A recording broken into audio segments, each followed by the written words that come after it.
Seja bem-vindo a mais um vídeo aqui no lado de direita e apoio nosso grande querido presidente Jair Messias Bolsonaro. Bolsonaro 2022, direita eu vou ver, comunismo aqui não.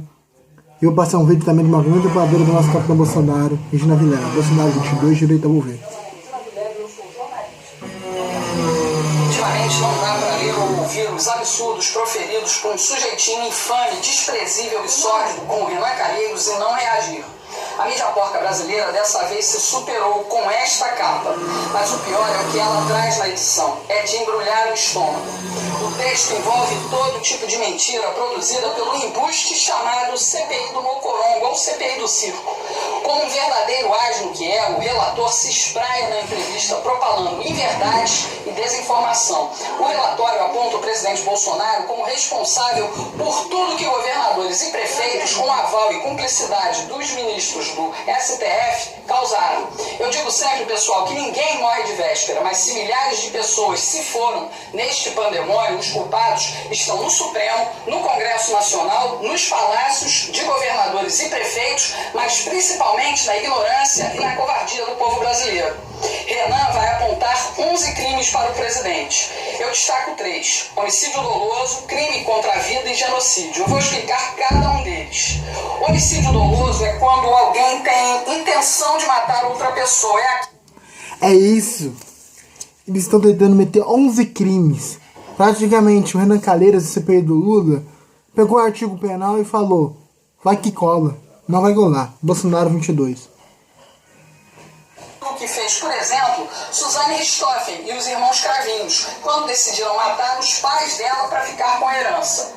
Quase 20 anos depois, a criminosa está em regime semiaberto e estudando numa faculdade. E, pasmem, é tratada como celebridade. Pois é, Brasil. Crime contra a vida no Código Penal brasileiro tem homicídio, feminicídio, instigação, auxílio ou indução ao suicídio, infanticídio e aborto. Quero alguns exemplos? Celso Daniel, PC Farias e a namorada, Daniela Pérez, Elisa Salmúdio, Liana Friedenbach e Felipe Café, Marcos Matsunaga, a professora Ellen Batista, as crianças João Hélio, Isabela Nardoni, Bernardo, Juan, Henri e tantas outras. E ainda querem aprovar o aborto no país. Misericórdia. Agora vamos falar de genocídio, palavra que os militontos, descerebrados e ignorantes vomitam, talvez sem saber a gravidade do seu significado.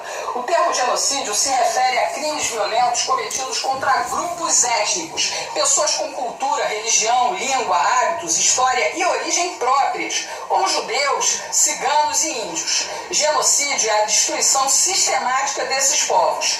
Genocídio, pessoal, é uma palavra nova, um neologismo, uma palavra formada por outras duas. Geno, que em grego significa raça ou tribo. Sídio, sufixo latino para morte ou extermínio. O termo genocídio foi criado em 1944, quando o advogado Rafael Lemkin, um judeu polonês, tentava descrever as atrocidades cometidas pelos nazistas contra os judeus europeus na Segunda Guerra Mundial. O advogado definiu o genocídio como um plano coordenado de diferentes ações visando destruição dos fundamentos essenciais da vida dos grupos nacionais, com o objetivo de aniquilar os próprios grupos. Em 1945, o Tribunal Militar Internacional em Nuremberg, na Alemanha, acusou os principais nazistas de crimes contra a humanidade. A Alemanha de Hitler dizimou 6 milhões de judeus e mais de 10 milhões de eslavos, povos da Europa Central e Oriental. Também perseguiu gays, ciganos, romenos e sérvios. E existem outros casos. Vamos à história. Holodomor é uma palavra ucraniana que descreve morte pela fome. O Holodomor é isso que os comunistas fizeram e é isso que eles querem fazer no Brasil. Bolsonaro 2022, direita vou ver. Manter longe do Estado soviético, milhões de ucranianos foram vítimas do Exército Vermelho de Stalin. Na década de 1930, o líder soviético massacrou a população da Ucrânia com intimidação, prisão e execução de milhares de intelectuais, líderes religiosos e até o pessoal do Partido Comunista que defendia a independência da Ucrânia. Os agricultores perderam as suas terras e foram obrigados a exportar tudo o que produziam nas fazendas coletivas soviéticas. Quem não cumpria as metas perdia tudo, inclusive as sementes. milhões de pessoas na Ucrânia e também no Cazaquistão morreram de fome. Elas contabilizam quase 60 milhões de vítimas do comunismo russo. Isso é genocídio. Na China, o líder comunista Mao Tse-tung liderou o grande salto adiante nos anos de 1958 até 62. A pretensa industrialização imposta pelo regime colapsou o país. Pelo menos 40 milhões de pessoas morreram de fome na China e no Tibete. Entre 1966 e 69 veio a Revolução Cultural, que caçou minorias, seguidores de qualquer religião e qualquer um que fosse delatado por questionar o regime comunista ia para os campos de concentração para serem fuzilados. E a família, pessoal, ainda tinha que pagar a munição usada no fuzilamento. Isso é genocídio. No início do século XIX, houve a dissolução do Império Otomano, talvez o mais longo da história, durou por mais de 8 séculos. De 1915 até 23, o governo turco forçou minorias ao exílio, longas caminhadas para campos de concentração onde hoje fica a Síria. Calcula-se que morreram mais de 1,5 milhão de armênios e 750... É isso que estão querendo chamar nosso capitão Bolsonaro. Bando de vagabundo. Bolsonaro 22. 50 mil assírios, quase 3 milhões de gregos e curdos também foram expulsos ou condenados à morte por inanição. Isso é genocídio. Entre 1975 e 79, no Camboja, o ditador Pol Pot acabou com 1/3 da população do próprio país. O Khmer Vermelho perseguiu chineses, vietnamitas, budistas, muçulmanos, professores, jornalistas, pessoas que usavam óculos. Qualquer um que pudesse ser caracterizado como intelectual ou estrangeiro era detido em campos de concentração para morrer de fome. Quase 2 milhões de pessoas morreram. Isso é genocídio. No Congo belga, o rei da Bélgica, Leopoldo II, massacrou a população. Quem sobreviveu foi escravizado para trabalhar na extração da borracha. Na década de 1890, o colonizador belga deixou um rastro de mais de 8 milhões de mortos. Isso é genocídio. Quando a Bósnia e Herzegovina declarou independência em 1992, Slobodan Milošević, presidente da Sérvia e da Iugoslávia, invadiu o território. O exército do líder comunista praticou todo tipo de atrocidade contra os croatas e muçulmanos da Bósnia. Quase 300 mil pessoas foram mortas, inclusive os opositores do comunista. Isso é genocídio. Em 1994, o Coronel Morte... Vou usar aqui para falar um negócio. A esquerda é genocida. Como diz Lenin, acuse do que vocês são.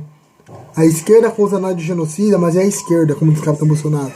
Bolsonaro 22, direito a mover. A Neste Bagorosa comandou uma limpeza étnica em Ruanda, na África. Ele mandou dizimar qualquer pessoa que fosse da etnia Tutsi. Foram quase 1 milhão de mortos. Isso é genocídio. Idi Amin Dada, presidente de Uganda, ficou conhecido como açougueiro da África. Ele mandou matar mais de 500 mil pessoas perseguidas por etnia, religião e política. Isso é genocídio. O presidente Bolsonaro sempre pensou no Brasil e nos brasileiros. Ele decretou a emergência sanitária dia 4 de fevereiro de 2020 e mandou para o Congresso Nacional... Dia 4 de fevereiro de 2020. O nosso capitão Bolsonaro declarou emergência nacional dia 4 de fevereiro de 2020 e mesmo assim teve o carnaval ano passado, né? Então tentando jogar a conta no nosso capitão Bolsonaro, Bolsonaro 22. Combater a epidemia do vírus chinês.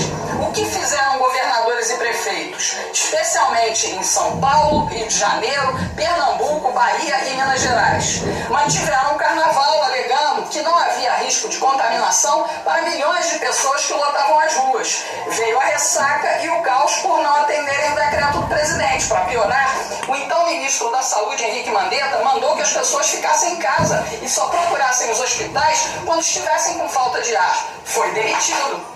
A crise sanitária pegou o mundo de surpresa, pessoal, menos a China, que espalhou o vírus. O STF ainda determinou que só governadores e prefeitos podiam gerenciar a saúde, obrigando o governo federal a abrir o cofre para estados e municípios. Opa! Foi a oportunidade que eles tinham de aproveitar e botar a mão no dinheiro, já que o Bolsonaro fechou as torneiras da corrupção no governo federal quando tomou posse. Mas nos estados assistimos à festa da roubalheira, com compras UTIs superfaturadas e insumos e respiradores, além de hospitais de campanha caríssimos que nunca foram usados. Sem falar na política do fecha tudo e fica em casa. Milhares de empresas quebraram, as pessoas foram demitidas. A economia só não quebrou de vez por causa do governo federal, que injetou bilhões de reais no auxílio emergencial e no crédito para micros, pequenos e médios empresários. Esse vídeo de hoje, da Regina Vilela que eu tô passando, compartilha o meu vídeo, cara. A Regina Vilela tá resumindo o que o nosso capitão Bolsonaro fez, que a imprensa esquerdista nunca vai dizer. Bolsonaro 22. Aí veio a história da vacina. Em nenhum momento o presidente se negou a comprar vacinas. Bolsonaro afirmou que assim que a Anvisa, a Agência Nacional de Vigilância Sanitária, aprovasse uma vacina, ela seria comprada e distribuída, como foi, e sem pagar propina nenhuma. Isso a CPI não investigou. O presidente sempre assegurou que as pessoas que quisessem teriam vacinas disponíveis, e assim tem sido. Qualquer um que quiser tomar o líquido, ainda na fase experimental, pode ser vacinado num posto do SUS. O Brasil nunca esteve atrasado, começou a vacinar em janeiro desse ano, ao mesmo tempo que outros países, e já lidera em número de vacinados, passa de 100 milhões de pessoas. E só para lembrar, até 24 de setembro de 2021, o índice CIRAG, Síndrome Respiratória Aguda Grave, havia registrado a morte por Covid-19 de mais de 19 mil pessoas vacinadas. Portanto, o presidente Bolsonaro é vítima de calúnia, injúria e difamação constantes, crimes cometidos pela classe política, intelectual e pela imprensa, todas carcomidas pela imoralidade e abstinência do dinheiro público. Pense nisso, estude sobre isso. Um abraço. Regina Vilela, a nossa professora Regina Vilela, dá aula. E o nosso capitão Bolsonaro dá aula de liberdade. É isso que ele dá. Aula de liberdade. Tá? Bolsonaro 2022, direita vou ver e ó, CPI do circo, não onde eu amo o presidente Bolsonaro, não cairemos. Bolsonaro 2022 e até amanhã, e compartilhe esse vídeo.